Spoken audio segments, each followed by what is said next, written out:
Well, good day to you all. This video is about the confusion around meals, because we have degrees meals, NATO meals, Russian meals, whatever. And I just wanted to make I saw many videos on that. I just wanted to sort of summarize that because they are basically, I think, too mathematic and they're hard to understand. I was just trying to make it simple. Well, you have the paper, and I have my bullet pen here, and I just wanted the first part of the video. Why do you need meal? Well, why do you need meal? In the First World War, artillery started to use artillery stuff. You see, and obviously, as they were trying to orient their gun, they were using 360 degree system, which was convenient because you have 90 here, 180 here. And 270 here, and it's okay. The only problem was that it by stepping 1 and 1 each degree, it's not accurate enough for artillery purposes. Why is it not accurate? Because this distance between 2 degrees is just too great. Yeah, you can say, yeah, you can go like 7 and 7.5 degrees or whatever. You can add as many digits as you want to make it more accurate. Yes, it will be accurate. But it is not convenient to calculate with.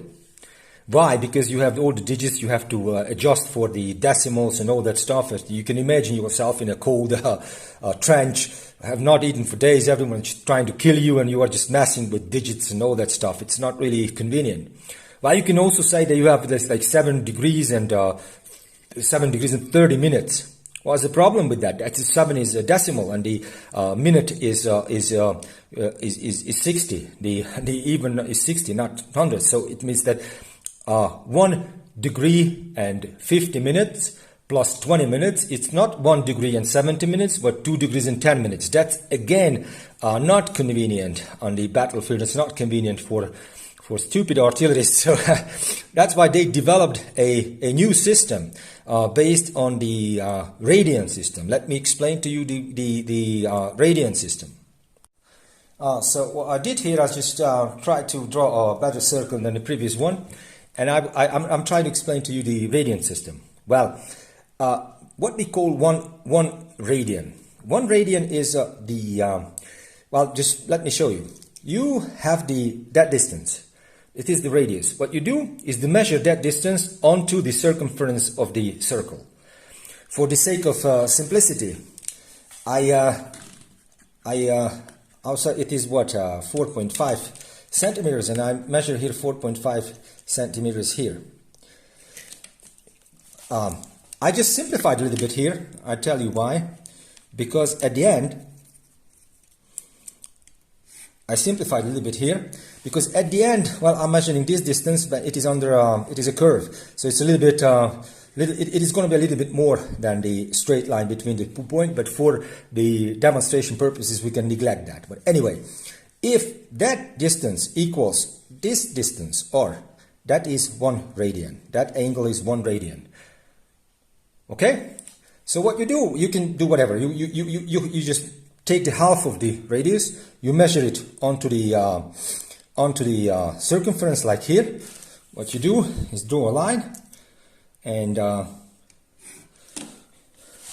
guess that the angle is how much? That is half a radian.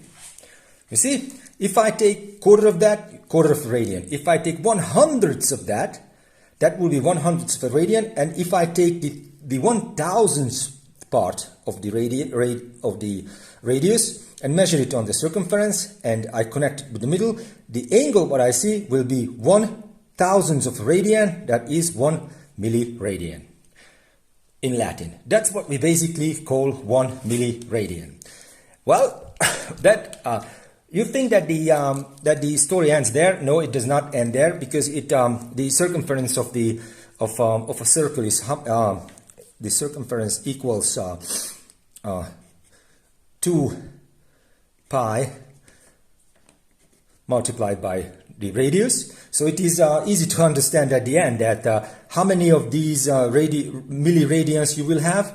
Well, it's pretty easy. 2 pi times 6,000 times r. So it gets like 6,000, how much is 3.14, 6,280, blah, blah, blah, blah, whatever. So it's 6,280, 4 point, whatever, endless digits. That's also not convenient. So what they come up at the end, the French artillery say, so we are not calculating that, let's calculate with 6,400 for the sake of simplicity. And that was called today NATO radian. 6,400, they just slice the circle to 6,400 pieces. Well, the Russian Revolution came, the Soviet came around, and they just started everything from scratch. And they just realized that it is 6,400 is okay, but it is not very convenient, because when you go, for example, from the third quadrant, you are going over to the first one. The turning number is 6,400 instead of some even numbers. So if you give like 5,800 plus 400, it's 6,200. It's 6,200. But if you add that again, you have to turn around at 6,400, which is not very convenient. And also the bigger directions like east and north and east and south and west is also pretty cumbersome with that, because it's 1,000 and 600, that 3,200, and that is what 4,000, whatever. So they came up, if you start from scratch, why we don't make it 6,400 even more convenient and just use 6,000 instead?